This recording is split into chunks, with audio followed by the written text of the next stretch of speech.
no one better to cover this topic than Dick Coombes. So I'm delighted Dick's here and to give this presentation. He's our Countryside Bird Survey National Coordinator, and he's so busy at the moment, like with early morning bird counts and late night emails. And for more than 10 years, he's been studying and documenting the colonisation of Ireland by the Great Spotted Woodpecker. So actually, as I was Googling Dick just for his bio, I noticed on the Wikipedia page for Great Spotted Woodpecker, Dick is referenced on that page. So it doesn't get more, higher than that. So hopefully sit back and have a cup of tea and enjoy tonight's talk. And we'll be back at the end for questions. As I say, feel free to put them in the chat. So over to you, Dick. Good evening, everybody. Delighted to give a chance to give this talk. Usually I have a lot of faces in the room all watching, and you can ask questions and make gags and jokes. And no, I don't get any feedback here. So I just have to battle on. What I'm going to talk about tonight is really a bit of a personal story, as well as maybe an interesting national story of the colonisation of the Great Spotted Woodpecker. And I think it's probably better to let the slides talk for themselves, because just waffling here, it's in this virtual world is not the way to do it. So here we go. I'm going to share the screen, and in we go. Hopefully, there we go.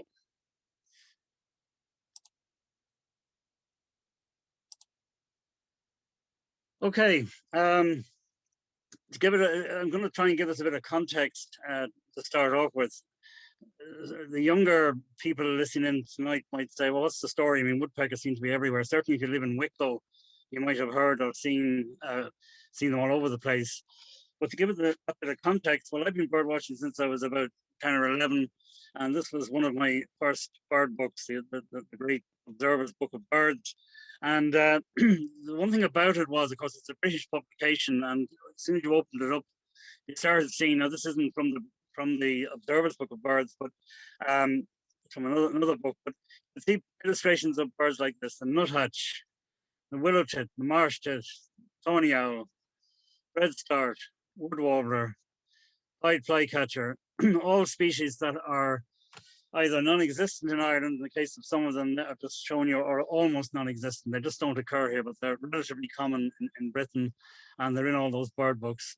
And of course, in the Observer's book, you turn the pages, and of all of those birds that they have just 60 miles across the Irish Sea, and we don't have, the ones that really irritated me most, I suppose, were the woodpeckers. Now, they've got 3 species of woodpecker in the UK.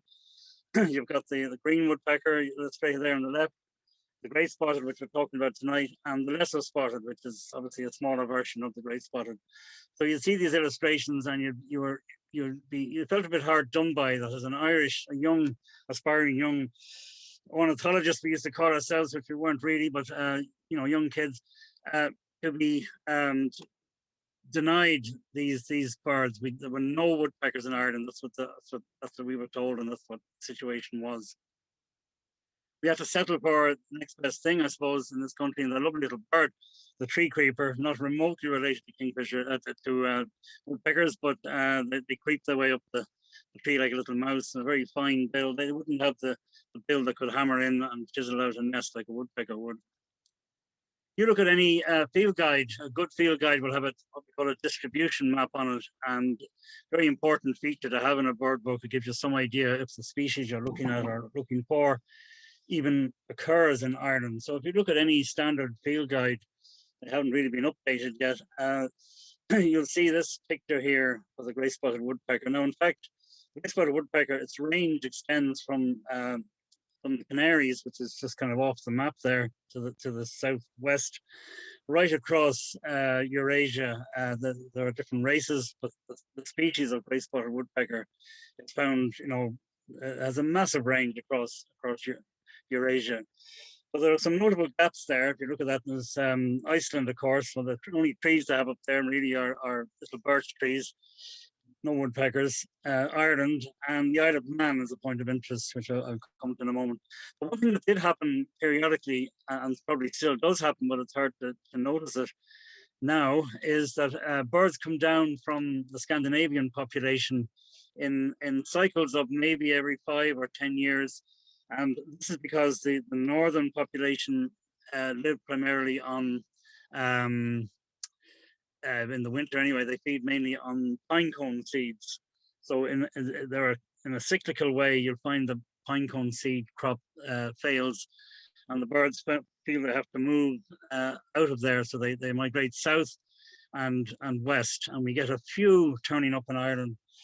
And for me personally, having been bird watching since the early 70s, I saw my very first Great Spotted Woodpecker in Ireland out in Galway. Made a special expedition out there in 1989. It was a big news. It was one in somebody's garden out there, and in fact, a few more turned up in that year.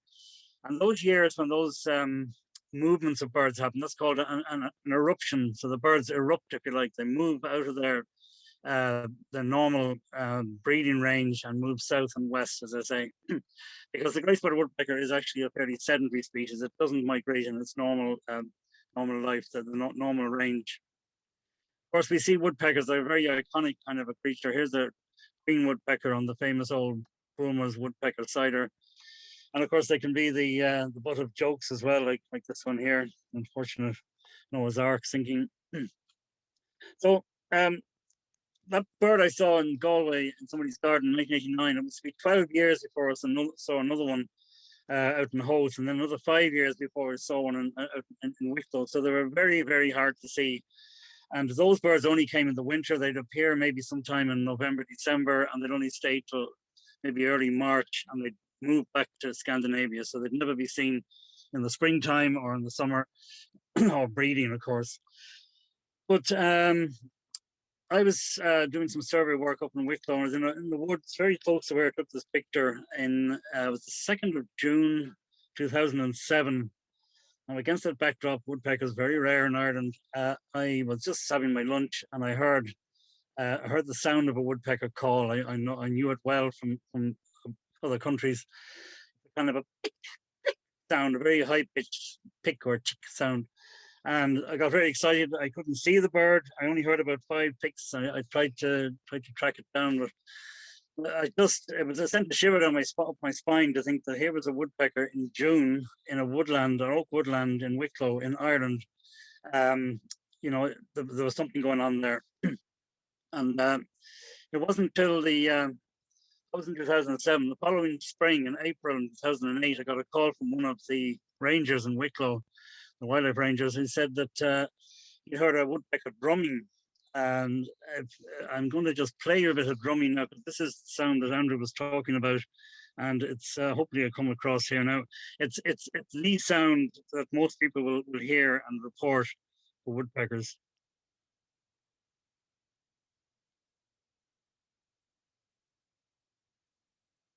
So let me get this going here. Just a second.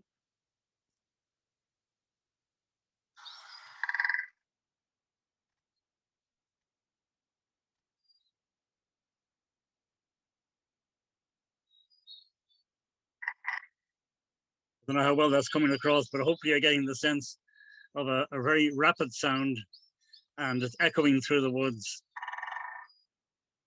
And just to get things straight from the start, what is that sound? Some people think that, it's making a hole in the tree for a nest, or it must be feeding.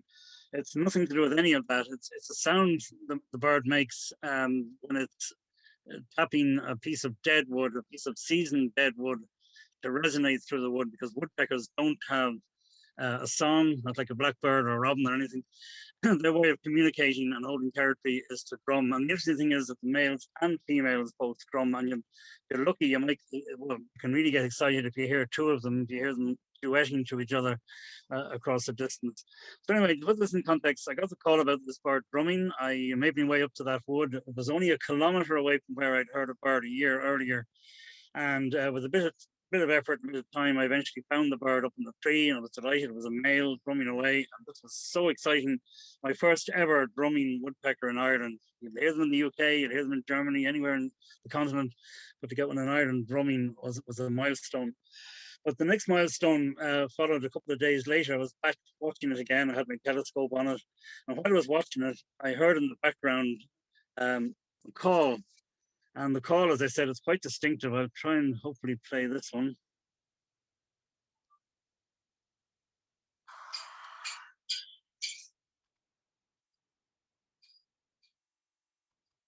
Now that's an agitated bird, but in general, you'll often just hear a single.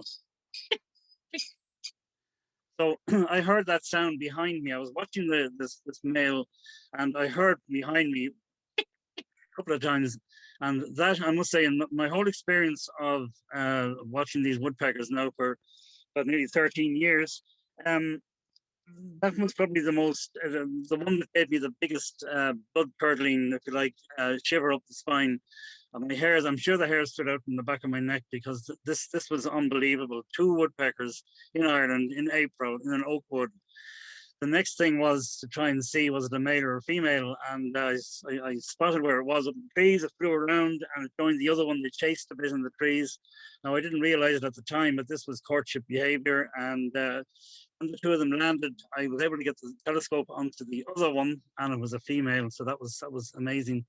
So this was still April 2008. And if I knew what I know now about how to look for woodpeckers and nests and so on, we would definitely have proved breeding that spring. But the cold kind of went trail. Sorry, the trail went cold as it moved into May. And what I didn't realize is that when when the woodpeckers are breeding, especially when they're on eggs, they go a bit quieter. So I thought they'd moved on, and it wasn't until a little bit later. That's just another bit of the woodland standing. Just to really point out the standing deadwood, a very important feature in the woodland for woodpeckers. But I've been working with BirdWatch Ireland now for 23 years. So in the office, we tend to get off the calls. And we got a call from a woman up in British, which is up just on the border there with County Dublin and Wicklow, up near Bessington. And she said she had a woodpecker in her garden. This was late July. And she said it was a lesser spotted woodpecker. And we said, oh, why do you say that? Oh, it's got a red head. I've looked it up in the books.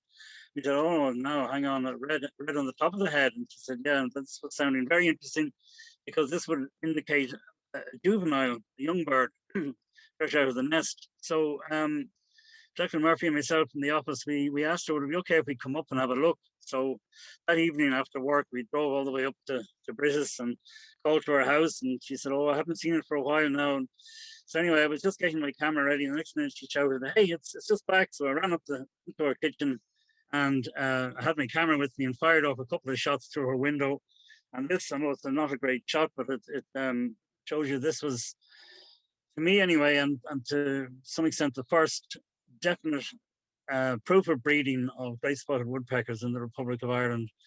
Now, what I haven't mentioned is that this was now 2008, but in 2007, we heard that there had been rumours, shall we say, that breeding had taken place in Northern Ireland, in County Down. But anyway, here we were looking through this woman's window, who kindly gave us a cup of tea and some scones. And we just stayed long enough to watch the bird for a little while. He disappeared off. But here was a juvenile, and there's no question this was fresh out of the nest. It hadn't come down from Scandinavia in an eruption. It just wouldn't happen. It was very young, and it couldn't have been more than a few weeks out of the nest.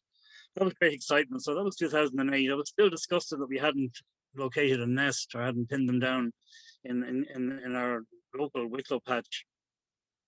But then the following year, 2009, the floodgates sort of opened, and calls were coming from various people. I was finding more, other people were finding more. And we started to find them mainly through drumming. You go into a wood and you listen for that sound. And here was one on a branch down near Tinnahealy, and that's a typical drumming post there. You can see what it's clinging onto. It's dead, but it's not rotten. It's not soft. It's quite seasoned, and resonates really well through the woods. I mean, you could hear it certainly a half a kilometre away, if not a full kilometre away. You'd hear that drumming on a still day. So this is a male here. You can see the red on the back of the head. The drumming, the best time to hear drumming is early morning. I always say the first 1 to 2 hours of daylight is the best time. And really, they could drum any month of the year, but the best time really is March, April, and you can certainly get it a bit earlier in the year than that. And the typical habitat, they love woodland. They're a woodland species, so it's a nice time to be out in the woods and the lovely bluebells. You don't have to just pick them up by call or sound, you can also get an indication if woodpeckers have been or are in a wood by looking for the signs, feeding signs. Now you'll often see holes in branches and trees and trunks, and usually round holes are usually the exit holes of some wood boring beetle or something. But the holes of a woodpecker are very, very distinct, and you'll often get them in little symmetrical little rows like this, vertical rows. And if you look closely at them, you'll see they're often slightly oval shaped. Here's a situation where they've been hacking away at a dead bit, and the holes are kind of joined up, and I call this a channel. It's like a feeding channel. Here was one woodland I went into, and there were all young hazel trees in there. This is quite a thin branch, but it really looked like the trees had been scraped with a machine gun. You had all these little holes in the trees, and you can maybe make out the fact that it's slightly oval, sort of vertically oval shaped. And you get things what we call like starter holes, where it looks like they're experimenting and just hacking into a tree, but haven't actually made a nest hole as such. So fast forward a little bit to so still in March of 2000, March 2009. I was looking in the woods with a friend of mine, Christian Ostov. He was across about 2 kilometers away in the wood, and we decided to do a concerted effort. And a few other people were out that morning as well in Wicklow. I think there was 7 drummers heard that day. We coordinated it, but I got a call from Christian. He said, "Have you got a drummer there?" And I said, "Yeah, I have." And he said, "Well, I have one over here." And then a little while later, I said, "That's great. This looks like 2 territories in the wood." And then a little while later, he said, "I've just found a hole." And this is now March, so too early for nesting. But I said, "Okay, I'll be over." So I got there, found my way across through the woods, and came to him. And I remember looking up at this hole in the tree, and I said, "If that isn't proof that woodpeckers bred in Wicklow last year in 2008, I don't know what is."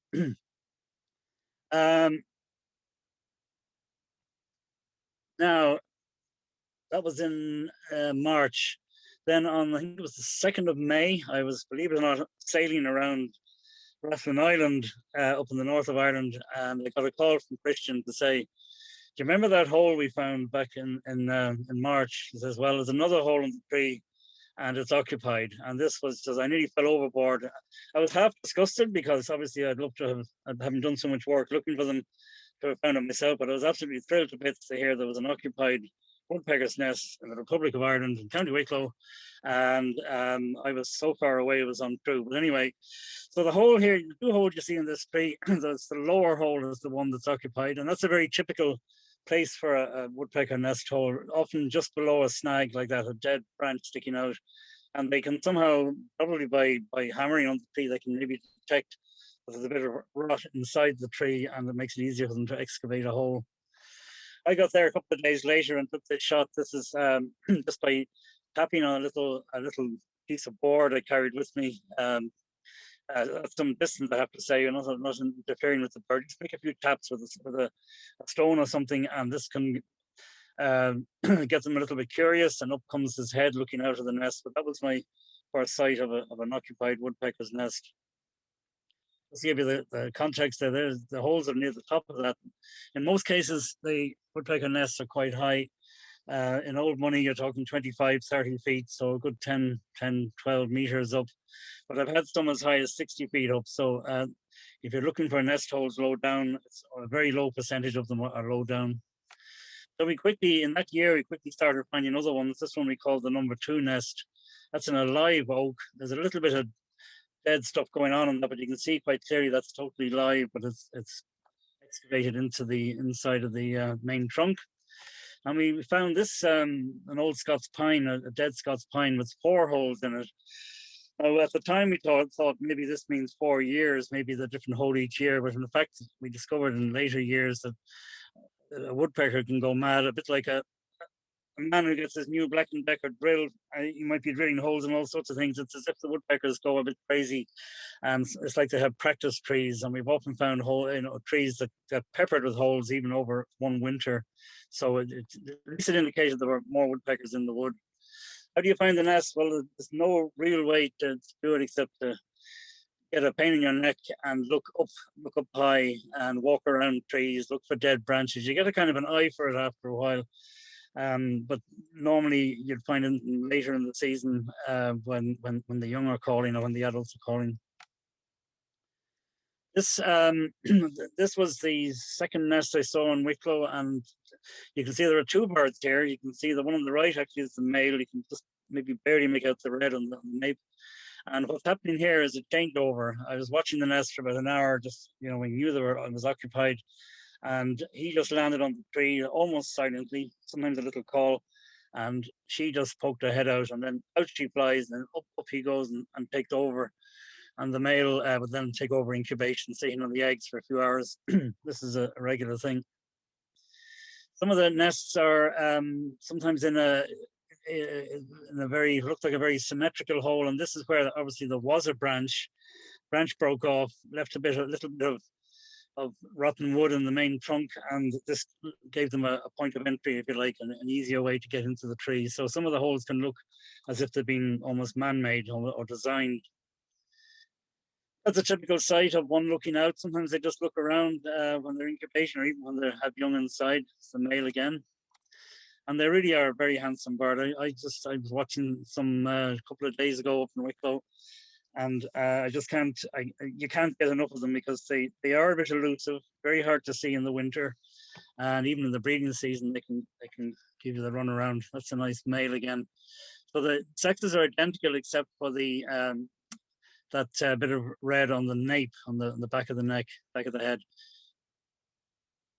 That's actually a male as well. I thought if that was a female, you wouldn't see any red on the back of the head. There's a female for you now. Oh, sorry, just to give you the context on that one, that's just to show you the next exciting milestone watching these nests was to see a bird coming with food, because we knew the incubation was just under 2 weeks. They could have up to, well, they say up to 7 eggs, but 3 to 7 eggs in the nest cavity. By the way, the nest cavity goes down about a foot, so quite deep, and the nest chamber from the lip of the hole. But when you see the birds coming with food, you know that the chicks have hatched, and quite often they're doing it one after the other. So quite often one will land on the tree, and the other one will pop out.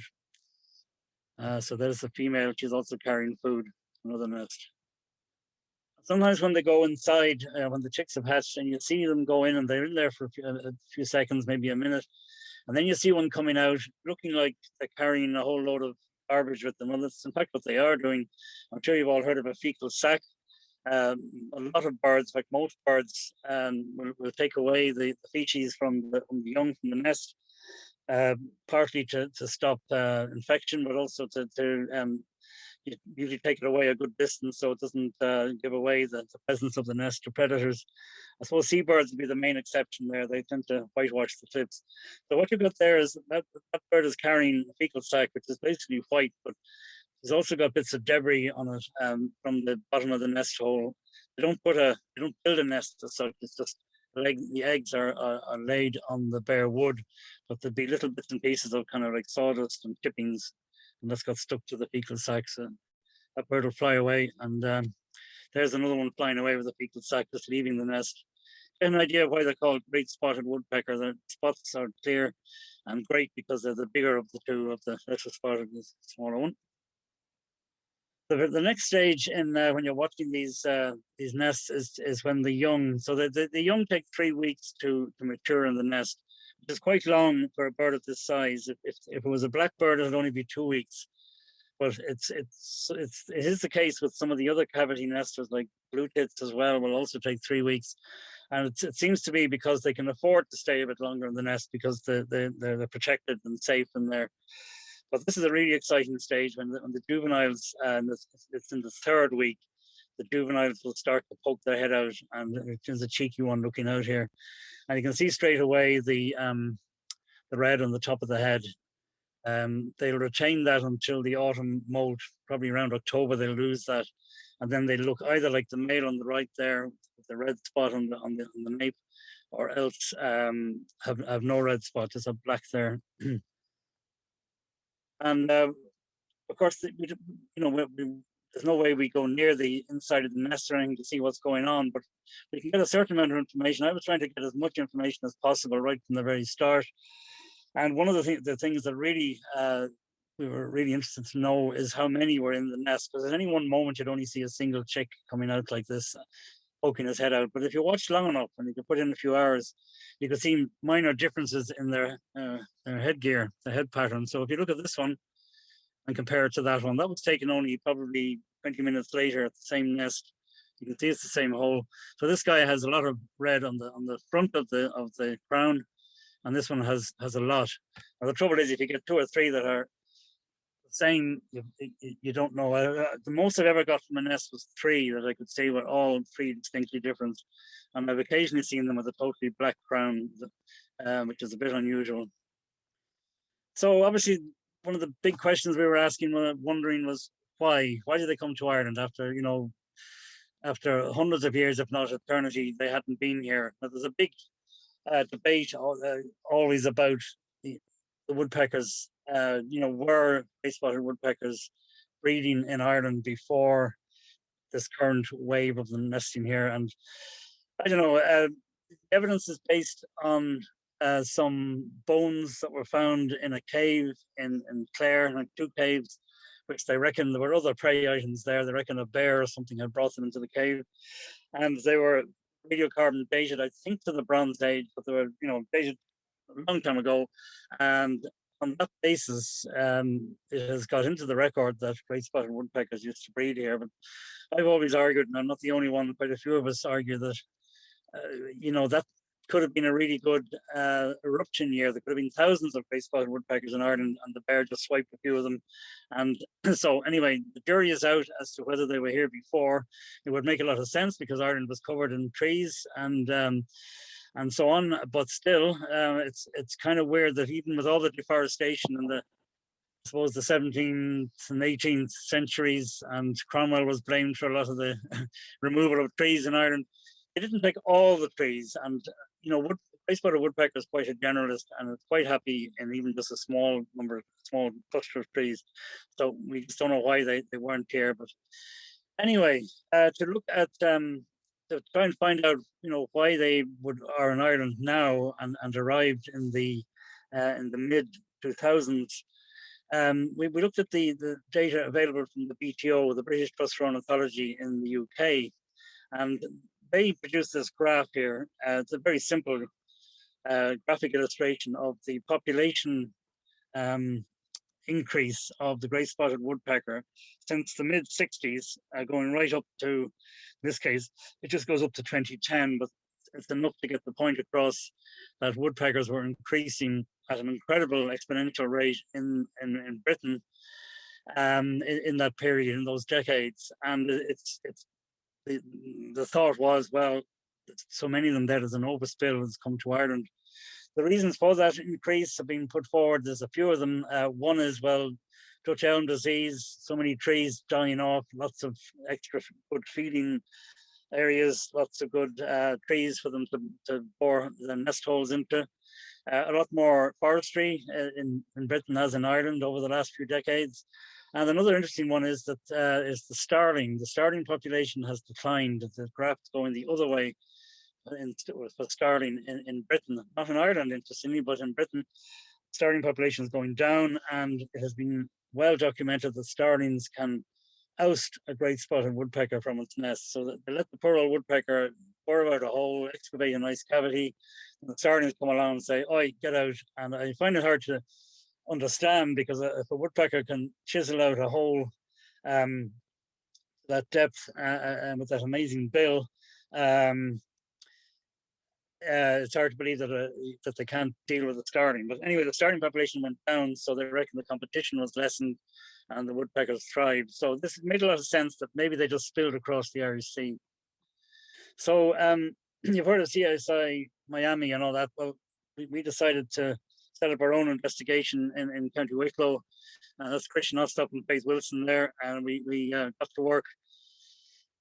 Said we'd wait until the nests were finished at the end of the season. I think we started doing this in 2009, and then we carried on in 2010. And a few of the nests we were able to get up to with a ladder, and with a view to trying to get hold of some samples of whatever feathers or that might be left in the nest. and then to try and investigate, get some DNA work done on them, and to see if we could trace where these woodpeckers were originating. And if anybody's crying out health and safety, I am actually harnessed in up there, so just I'm poking into that nest hole with my left arm, so we could barely reach that particular nest at the full extent of the ladder. What I'm doing is reaching in with a very sophisticated thing called a coat hanger, bent over with a little device at the end of it, another sophisticated device. It's called double-sided tape. And we use this to try and pick up what we could from the bottoms of the nests. Now, as I say, they go down about 12 inches. So we were poking around blindly, not knowing what we were going to get. And mostly we just got a load of wood chippings, or if you look closely, you'll see little bits of beetle and chitinous material and little antlers, little antennae of the beetles and so on. And we were doing it very carefully as well in case we got anything. We were, keeping not going to contaminate it with our own DNA, and we peel off the bits and save them. But the real thing we were looking for was this, some tiny little feathers, little breast feathers of woodpeckers, and this was what we preserved in a solution here to later get analysis done on it. So this was our device, and we also, while we were at it, we took a few measurements. It was all in the early years. We've given up on doing this now, but just to get the girth of the tree at the nest hole and what height the nest was from the ground and so on. One interesting thing about the woodpecker nest is that other creatures will use those cavities and very happily do so. This was a nest in near Bray in County Wicklow that was used in 2009, but not the following year. But I was there the following year checking it, and here was a blue tit using it. So it's great that you see that extra dimension to it. I've seen many cases of that since, of where the other species are taking over the nest holes with their short supply. Just as we're on blue tit, it might be interesting to mention the fact that an awful lot of our, let's say, woodland or garden birds are, the males are much more strikingly colored, and the females are usually duller because they have to be well camouflaged to sit on nests. But you'll notice that the woodpecker, the male and female, are both very brightly colored, very no camouflage there.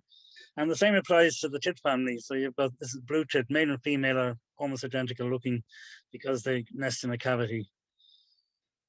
This was the situation there in 2009. Just think there was a number of sightings reported. You can see they're kind of peppered along the east coast from,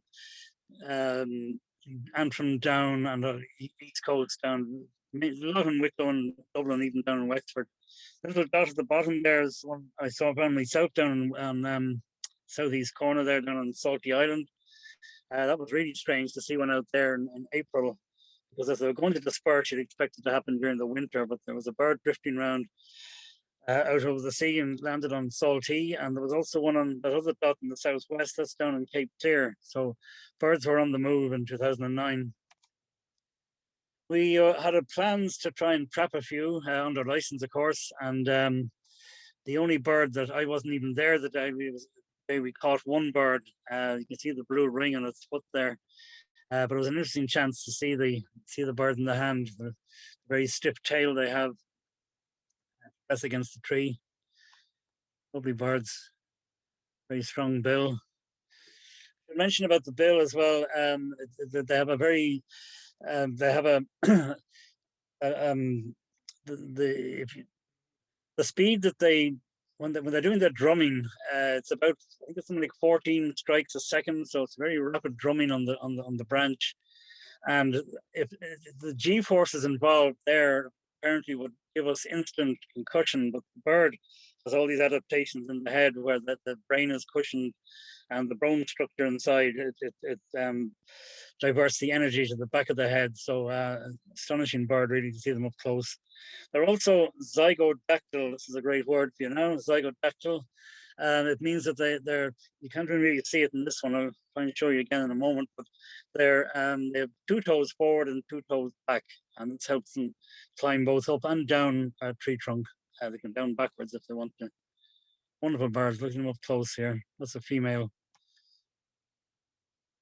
All of this kind of coincided with the most recent bird atlas, which is a a project that's takes place every 20 years. The British Trust for Ornithology organises, and they collaborate, and we collaborate with them. BirdWatch Ireland collaborate with them, and other bird organisations. So interestingly, because it coincided, you can see here these dots represent 10 kilometre squares, and you can see the larger the dot, the more it means that the bird was brood breeding. So you can see there were brood breeding there in that period in County Down and Wicklow and parts of Wexford. That picture has changed a lot since. That's the breeding distribution, and winter is pretty similar with the winter records. Sorry, this is the breeding range change. So all those black dots indicate where woodpeckers were recorded, where they were not previously recorded during the breeding season. And you see, okay, in Ireland it's pretty well the same as the last map, but look at the Isle of Man. The Isle of Man didn't have any, as I mentioned, so they colonized there at the same time. And maybe it's opportune to mention that I don't know how many times I've been asked, and nearly every time I give this talk around the country, somebody pipes up, "Oh, I heard they were introduced to Ireland," and somebody very knowingly has told us one time that two pairs were introduced into Avondale in County Wicklow. I don't know where that rumor came. It started from somewhere, and then it grew hairs and legs and whatever. But it's very strange that they also arrived in County Down at the same time, and the Isle of Man, and also this range expansion up into Scotland. So all those black dots there are new sites for Great Spotted Woodpecker during the course of this atlas. So they were pushing up northwards and westwards. So I can assure you they got here on their wings across the Irish Sea. They were not introduced to Ireland. And that's the winter distribution. It just showed you again roughly where they were. A lot more now, of course. Of course, all of this woodpecker stuff gets a lot of attention with the media and the press and all that. And rather annoyingly, this newspaper here, I gave them an article, I gave them a load of information, I even gave them photographs. And of course, they produce a green woodpecker, which was very irritating. It happens again and again. We get this all the time, that the newspapers decide they want like a nicer picture without sticking with the correct one.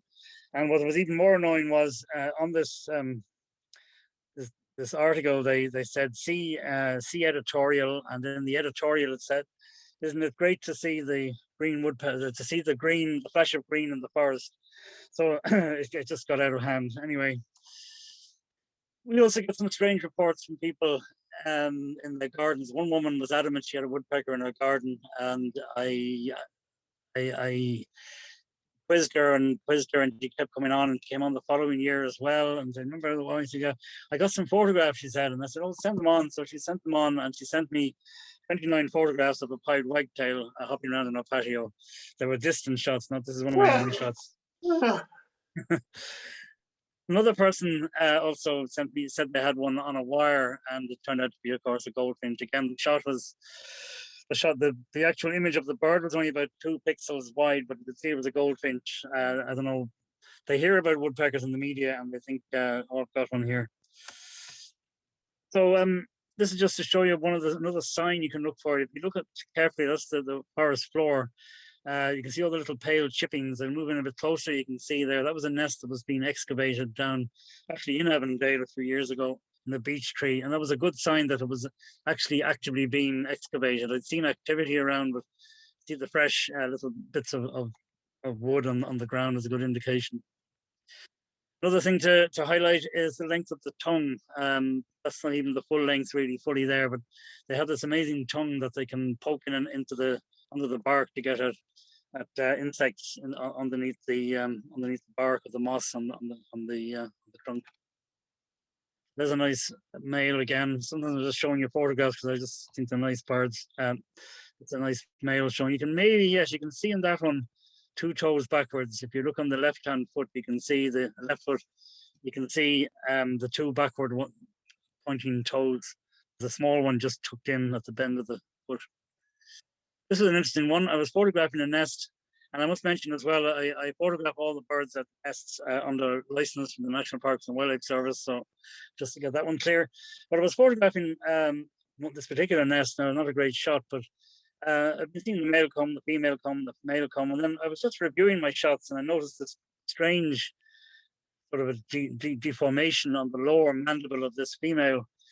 And I looked at my shots, my other shots, and it turned out to be a different female. So in fact, there were two females coming and a male to feed the young at this nest box, at this nest.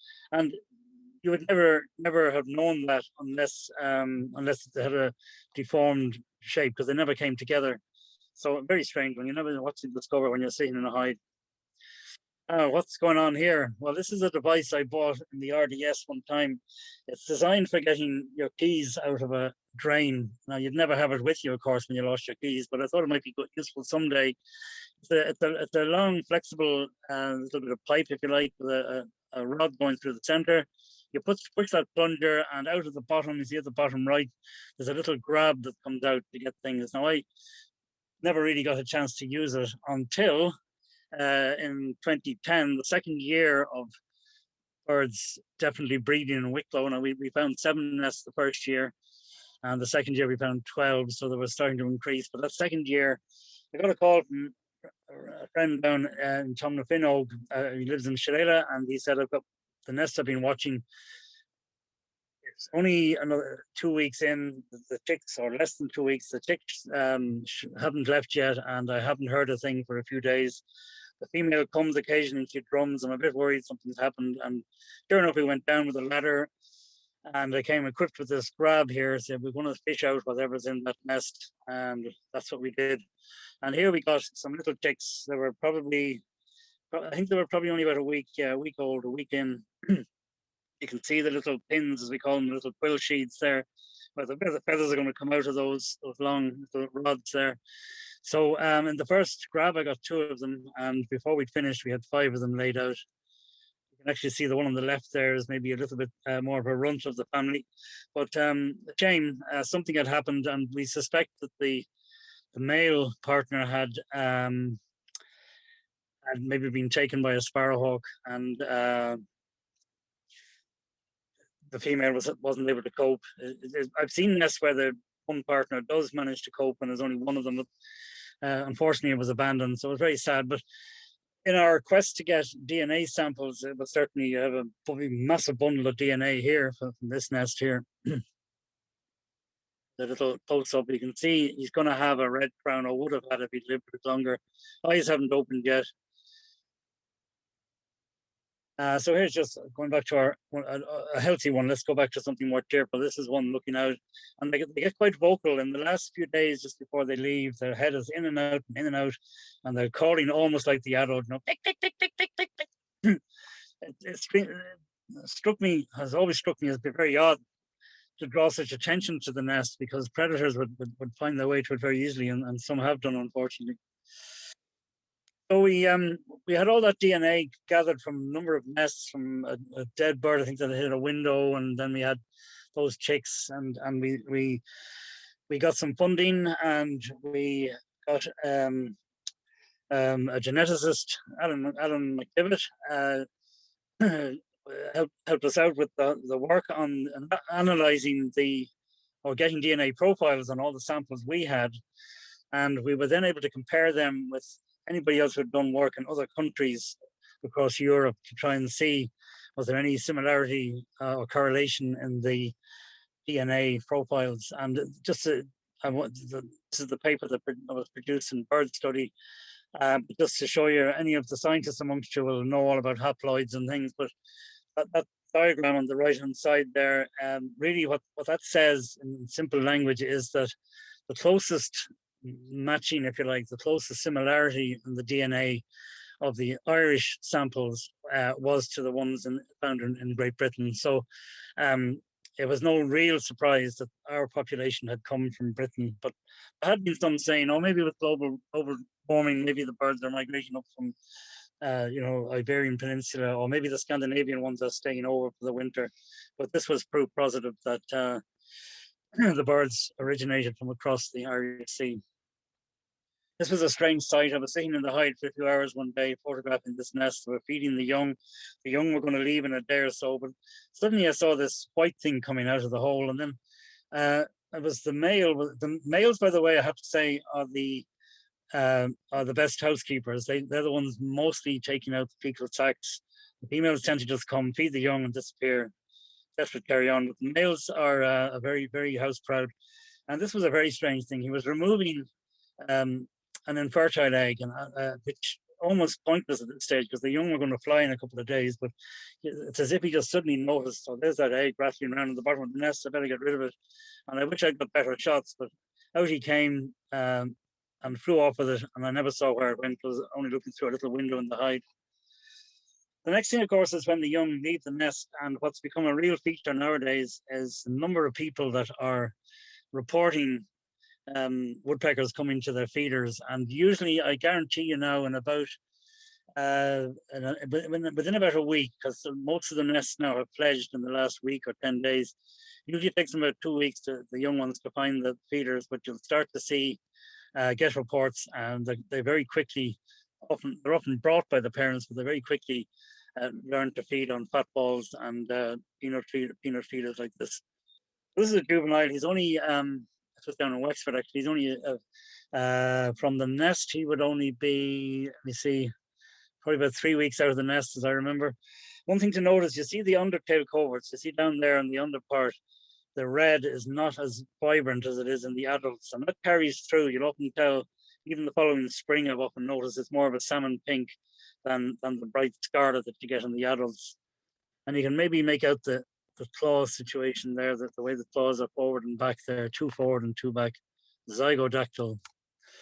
This was a great, at that particular site, I was waiting quite a while, and eventually the female came. So she came the other side, and you can see her brighter undertail coverts by comparison. So this was a fairly unique opportunity to get the 2 of them on the one. But you can see that bird is only a few weeks out of the nest, and it's full sized. Like most birds are full sized when they leave the nest. Now, birds that nest on the ground and that, and seabirds obviously are smaller, but when they leave the nest, when they fledge, they're pretty well full size. There's another view. They're like a different species. You can understand why that woman up in British thought she was watching a lesser spotted woodpecker. And I suppose it's hard to get a concept of size. They're only about the size of a starling. The kind of places they nest, well, Wicklow really is the hotbed of them, and has been and still is. And they've took them a while to find Glendalough, but I had 3 nests up there this year. And I think there was a 4th one I didn't get to grips with. But some of the iconic places, and there's Coronation Plantation also up in Wicklow. They're nesting up there the last few years. Maybe Scots Pines. This was an unusual one. It's the Cool Money, the army range up near Glenavamau, the army range. I got a report from the commandant there that they had woodpeckers, and Christian and myself went up that year, and he said, "Oh, I haven't heard them." He said, "Oh, they're gone now. I heard them in March." And we said, "Oh, this doesn't mean they're gone. They're just gone quiet." So to be honest, he let us into the grounds. This is where they run the tanks through these ponds and so on, the maneuvers, and we found the nest in about 10 minutes. So I think he was very surprised. But we knew what we were listening for. We were listening for the young in the nest, because they're very vocal, and it's up in one of those trees there. You can maybe just about dead center, you can see the hole if you look very carefully. So that's, the nest can be quite high and quite hidden, especially late in the season. So going back to the atlas, just showing you situation there. And then in 2017, it's improved quite a lot. Now, I haven't updated it since then, but these are just 10-kilometer squares. They're not individual nests. So within each of those big dots, there could be 10 or 15 nests. So it's only giving you really an idea of distribution rather than numbers. And it's certainly changed even since then. Another way, aside to find nests, as I say, one is to actually go around with your neck, straining your neck, looking up into trees. Another is to obviously listen for the young when they hatch. They're calling almost from the time they hatch. But another trick is when somebody rings you up, or you find a bird coming to your feeder, and you see it doing this. You see along in its bill, you can see it's not eating those bits of nut. It's kind of masticating them up, and it's gathering and collecting a certain amount of food in the bill. So if you watch that bird and see which direction it flies, you'll find they fly pretty directly to the nest. I had one case down in Wexford. It took me 2 days to find the nest, but the nest was 1.3 kilometers away, which I was very surprised. It's a long distance to be for a bird to be foraging away from the nest. But it is a way. Just even follow that line of where the bird is flying to. And another trick, if you're just in woods and you see a woodpecker flying, especially low in the trees in May, follow the line. Or follow whichever. It could either be coming from a nest or to a nest, and go either direction, and eventually you might find it. The curious one here. This guy had this particular house had a bucket to collect all the bits of nuts, and this woodpecker discovered that.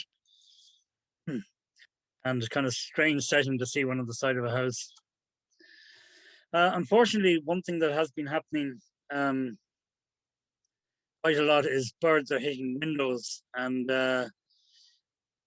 invariably they are juveniles. Well, I'm not saying invariably, but an awful lot of the time they're juveniles. So you can see the red at the top of the head of this bird. It gives us a chance to look at them in close up. So there've been quite a few. I heard of one already this year. Hit a window, but it was only stunned. It was put in a box and got away safely. Now there's your chance to really see the zygodactyl, two forward and two back. So this gives them an extra grip on the tree. And they'll also press the tail in against the tree as well. It's not all plain sailing, but the numbers are increasing, but increasing relatively slowly. But there are some dangers out there, and this is one of them. We have first-hand accounts of like one in particular of a sparrowhawk taking a woodpecker off a feeder. So that was a pity. And we know in situations. I know a guy saw one reach its claw into the nest of one, but didn't get anything and flew away. And the young did fledge from that. So I think the adults are quite vulnerable when they're gathering the food for young. And I think some of them are just snatched off the trees. So we've had situations where just a single bird is feeding the young. This was a nest I had down in Clara Vale a few years ago, and this is a shot I took one day. Delighted to find the nest and delighted to see them feeding the young for about a week. But I came back a few days later, and this was what I was met with, and I was absolutely devastated. Didn't realize what was going on here, and I reckon there was some mammalian predator, and the most likely culprit. I was pretty sure what it was, but I wasn't sure. And then more recently, this was only a couple of years ago, I was bringing a filmmaker up to film them, and when I approached the nest, the lower hole here, from the side, I couldn't. It was silence, and that's not a good sign. And when I came around the side, I saw the whole side of the tree had been torn out. And down below the tree, I could see little bits of chopped up pins, the pins we talk about, the quill sheaths, and the little single whitish, creamy white feather.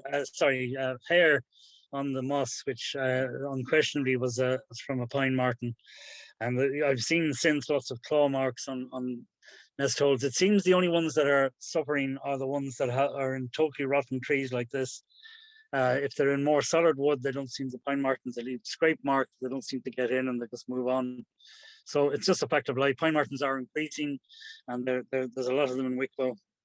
And over the last few years, I've had 5 or 6 nests that are unquestionably taken by pine martens. We weren't sure if grey squirrels could be the issue, but they might take some. But I think the sheer brute force of putting open those nests, certainly these guys here, pine martens.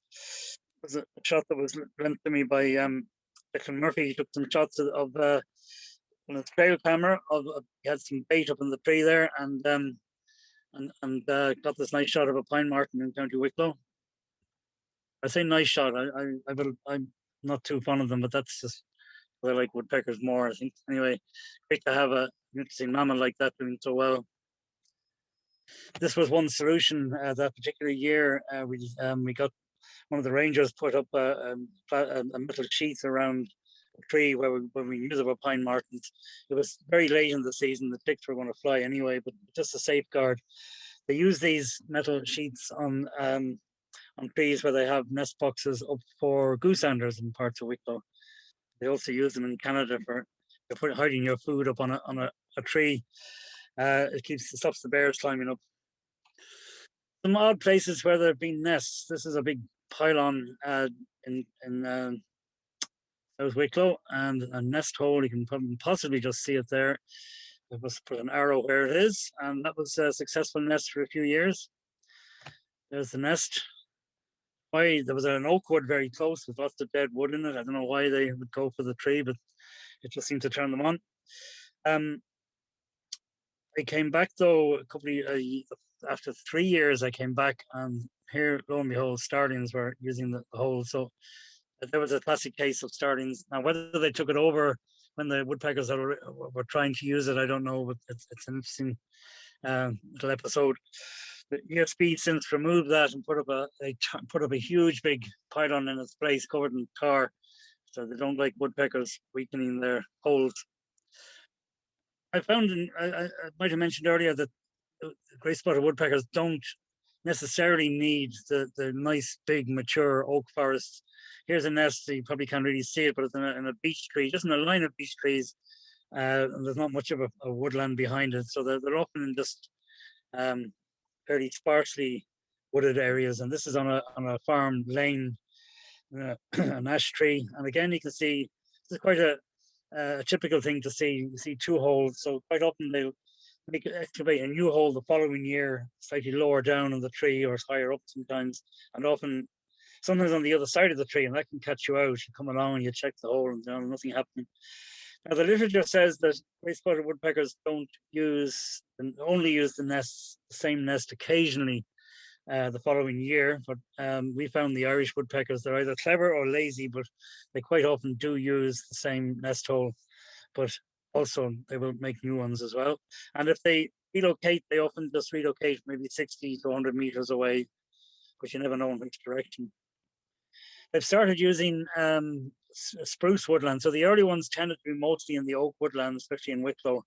They got the best bite of the cherry, I think, the early ones that came in. But it's like the young, or presumably it's the young, or the more later ones anyway, are now being found more and more in conifer plantations and even in commercial plantations. But they really don't excavate into live trees. But here's a dead one, a standing dead tree in a spruce forest. But this was down near Shillelagh, and there was a big panic. Creech got on to me about, oh, we heard there's a woodpecker's nest and the locals are giving out. We have to fell that forest. So I didn't know what to say. And I said, well, I know that nest, and I know where they are. I said, well, what's the solution? I said, we have to fell it, but the contractors are in and they have to. So I said, look, could you just leave a 50-meter exclusion zone around that nest? I mean, hopefully they'll be gone in about 10 days. And they said, okay. And that's what they did. So the big savage machinery came in and hacked away at this forest. The nest is hidden in those fir trees. And in fairness, I actually pasted out, and they were exact with their measurements. They 50 meters in all directions from the nest. They didn't cut, which was a great success story. So, and since even this year, I was asked by Quilcher to check some other nests, some other potential sites. So it's at least to get that preemptive ability to take action, or not take action in this case. There's the edge of the wood, so the nest is into the left. There's another one in Scots pine, so that they are using pines, as I say, quite a lot. And here's a feature that's happening now in more recent years now, or 10, 12, 13 years on. Some of the nest trees have fallen because they were often quite rotten. And here's one that fell on the ground and will eventually just disintegrate. So there'll be no trace left if they ever use that hole. What has been done, or what can be done, is being done are making nest boxes for woodpeckers. Obviously, they have to be quite big, quite a large entrance hole, and that's sited relatively high on the trees. And inside, the recommendation is to use some very soft wood inside, like balsa wood ideally, but where can you get that nowadays? And like at a pinch, you could use expanded polystyrene, but I know the guy who made these, Christian, he put some old wood into the so chopped up some wood, because the woodpecker likes to sees the entrance hole there, all right, but they like to do a bit of work. They like to feel they're contributing or excavating the hole. And so far, we only know of one success about 3 years ago. A successful nest. They used a nest box, but with a few more being put up, and might discover them. A few statistics. These are really based on my own observations of what information I could glean from other people. Like many of those nests I would have either found them myself, or found them, or been shown them, or told where to get them, and I'd have added in any that I heard from other people. So that gives you some idea of the number of nests that we've been finding. And this year, okay, last year, 2020, it was a bad year because of COVID. We couldn't get out and about. You can see a drop there in 2019, and that was mainly due to observer effort just tailing off. I mean, it was timing nicely, and then some of the other people who were helping me find nests that seemed to say, been there, done that. I'm not going to put the same effort in. And and this year looking good. I haven't got all the figures in yet. I know there's something like 45 maybe, and there'll be more.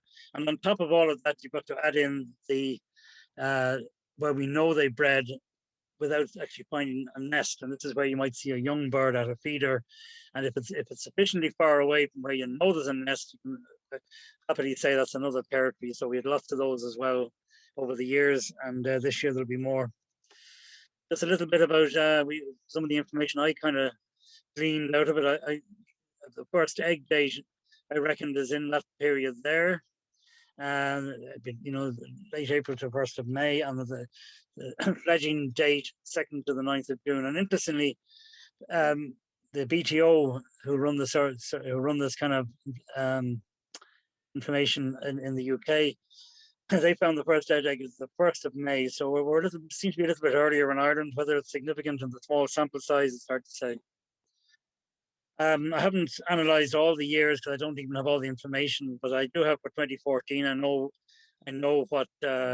what trees all of the birds nested in. So just to give you one example of the choice of trees that they nest in. And okay, oak is dominant there, obviously, and the others you can see they're all one of each. And the surprise, I suppose, was the eucalyptus, and they actually used a natural hole in the bend where a branch had broken. And there've been a few in telegraph poles. I think it's only the one that I know of where they're actually successfully nested in a pole.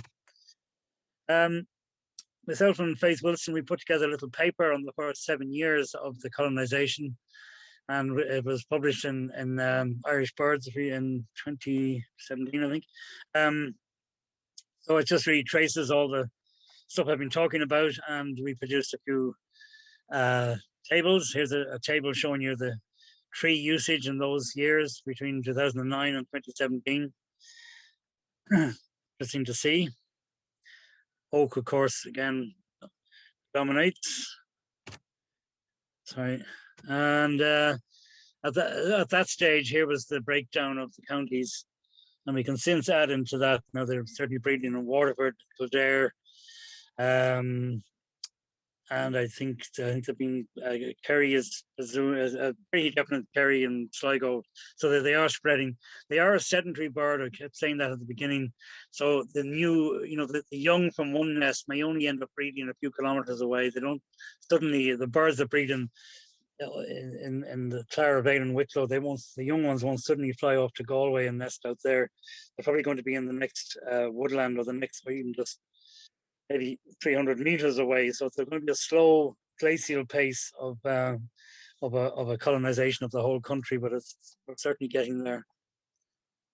I did a bit of analysis, with great tedious work over those 7 years of analyzing the height of the nests above ground. So you can see a lot of the nests are, say, between 5 meters and 10 meters above ground, just the most, and a few exceptional ones very low down and very high up. And for interest's sake, I used to bring a compass with me and see what way the nest hole faced, see was there any bias at all. And there was a strong bias towards north facing, and pretty equal east and west, and south was the least. Could it be some theories that they don't like sunlight on the nest, where the shadow would put them away very easily to predators? I don't know. it shouldn't really matter about the sunlight. Like they say, you shouldn't sight a nest box due south, but these are up in very thin trees where it wouldn't make much difference what way the hole was facing, because the heat would the heat would still get through to the nest. But interesting, a definite bias towards north. I just took the nearest cardinal points. This was the number of sites years less were used. Number of years used. So 66 nests were only used in 1 year. 16 nests were used in just 3 years, and some were used for 3 years. So the actual nest site being reused, little analysis there. I'll speed this up because time is rattling on.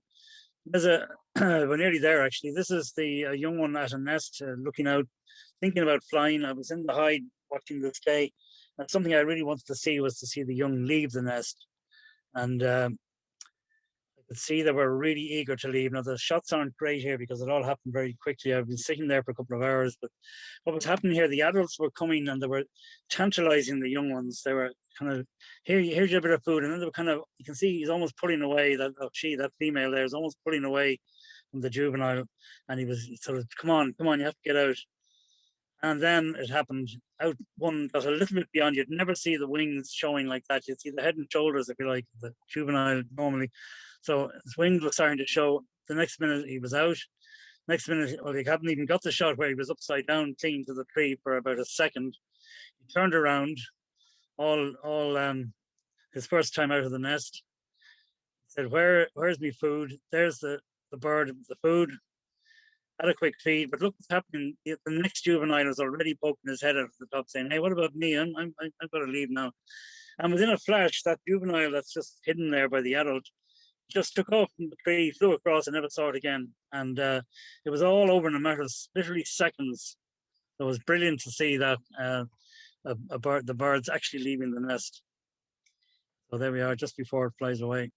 And there's a juvenile there on the ground. Sometimes they find their way to the ground and they look a bit helpless. They flutter about. I found it amazing that the birds were able to fly so quickly, and considering other birds in nests often have a chance to flap their wings and exercise their muscles. These guys have a very, very tight little nest chamber, and it's amazing how they can fly and how they know how to fly immediately. So this is just making you all pine for nice holidays. And the reason I show it is this is the Canaries. And when I'm on a few trips to the Canaries, but in Tenerife is a good place to see Great Spotted Woodpecker in the Canary Pines, and I was determined to see them there because I was one of the last trips I did there, and I just got a shot of one here just to emphasize the point that woodpeckers, they were even out on the Canaries, and we didn't have them in Ireland. It's quite amazing, really, when you think about it. So that's to conclude, and just to say that the future is pretty bright for the woodpecker, and it's looking like our woodpeckers are here to stay. That's it, folks. Thank you very much. Brilliant. Thanks, Dick. That was a brilliant talk. And it's so nice to have the illustrated photographs as well to give it that personal touch. And so much time spent on this project. So years of research and a huge addition to Irish wildlife and the records. Just on that, if people have records of nests, where can they submit them to? Well, I suppose the head office in BirdWatch Ireland is kind of inundated with information on woodpeckers. I mean, I've no objection to them sending them to me. Yeah, I mean, look, send them to head office. They're kind of used to it. They have a cut and paste answer. You might just get a very bland answer. Okay. Thanks for your record. We'll pass it on. I do try to keep, I'd like to keep an idea, especially when they're moving into new counties away from the East Coast. So yeah, by all means, keep sending them in. What will happen now is, like, the nests are finished and the drumming is more or less over. You might get the odd bout of it, but nowadays it's going to be juveniles and coming to feeders. That's going to be the next thing. Brilliant.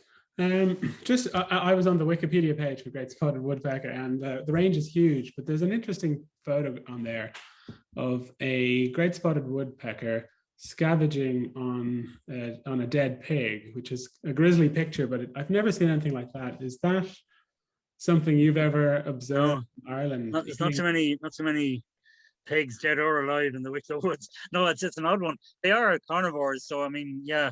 And although I suppose they're omnivores really, because they'll happily eat nuts and they'll eat pine cone seeds and so on.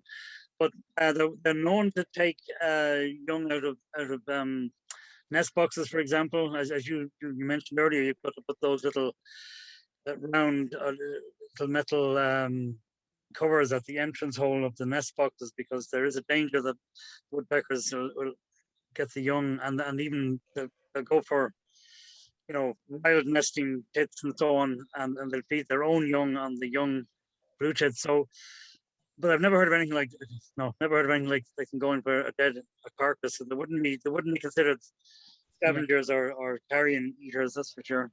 Yeah, yeah, it's a grisly image. Food-wise, who are they competing with? Is there? Well, the great thing is they are so omnivorous. You know, I mean, they're going for. I've certainly seen them. You know, they go for pine cones, as I say. There's nothing else really, because they bore or burrow into the bark of a tree. There's nothing else in Ireland. You might get a jay, might occasionally have a hack away at a bit of bark to get at some insect, but they very specifically dig into the bark of a tree. So in Ireland, there's no competition at all. There's no competition for nest sites really, except for starlings, and no competition for feeding really. So no, I wouldn't. They had a greenfield site in Ireland, and it's. I'm still aghast and amazed. I never cease to be amazed at how they came here, because, as I say, as a dreamy young birder, I never thought I'd see woodpeckers in Ireland. Never mind actually nesting. And do you think they're going to benefit other species? Yeah, they have already. As I say, I know there was a move afoot many years ago to look at introducing woodpeckers to Ireland, and I know that the motivation there was to create more cavities for bats to roost in, and it was being justified by the fact that the woodpeckers were here before. Now that was a bit of a, as I mentioned earlier, that was a bit of a tenuous one, but they do. I haven't got personal experience of bats using them, but I found many cases of other species. Spotted flycatcher last year, I had one using an old nest hole. It's just, and it's great for blue tits and great tits and so on. But like, it's hard to see any direct. We don't know what interactions are ongoing. The main thing of the worries we had was were there going to be enough invertebrates out there in the woodland to sustain them. But so far so good. Fingers crossed. The population seems to be beyond stable. It's certainly increasing. Yeah. Yeah. You mentioned them coming to feeders in the summertime. And lots of people putting out peanuts, and you mentioned fat balls. Is there anything else you can put out, encourage them? And in the winter time, is there anything?